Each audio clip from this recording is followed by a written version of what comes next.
Welcome to 3 Minute Pro.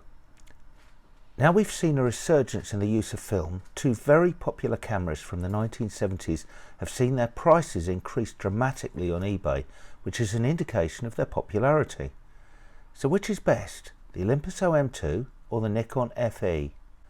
Olympus led the field during the early 70s by creating the iconic OM1 and OM2 cameras. Before this, 35mm SLRs were big and heavy. By 1978, Nikon had managed to catch up with the Nikon FM and FE. The FE isn't as small and light as the OM series, so the Olympus wins here. Both cameras are 35mm SLRs with an aperture priority automatic and a manual mode. The Olympus has a ring around the lens throat to set the shutter speed, so you can change both aperture and shutter speed without taking your eye from the viewfinder. The Nikon has the traditional top dial, but unlike many other cameras of the time, this can be moved quite freely with the index finger, again allowing you to change speeds without taking your eye from the viewfinder. As you look through the viewfinder of the FE, you can see both the aperture and the shutter speed. Shutter speed is shown via a needle, and because the aperture ring is close to the lens throat, a tiny mirror allows you to see the set aperture.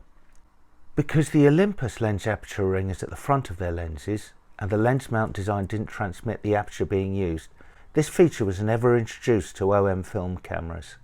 The Olympus hot shoe copes much better with modern flash guns. You can see the Nikon has problems with the contacts on this Yongnuo flash trigger, and so it won't mount properly because of these prongs. Olympus wins hugely with regard to flash. It took a few more years before other manufacturers included TTL flash metering. The Olympus was the first camera to measure flash output through the lens. On the Olympus, you can even remove the hot shoe, making the camera even more compact. The Nikon has an advantage here as it has an exposure lock. You just push the self-timer the other way and that locks the automatic exposure. This is an advantage over the OM2. I've got wide angle, 50mm standard and 100mm portrait lenses for both cameras. Olympus lenses are mostly reasonably priced, and Nikon produced the Series E lenses, which are inexpensive but great quality. So which camera is the winner? Both are great for taking portraits and general photography. They're both well specified professional cameras that have a great range of lenses and accessories. There's one final criteria: design.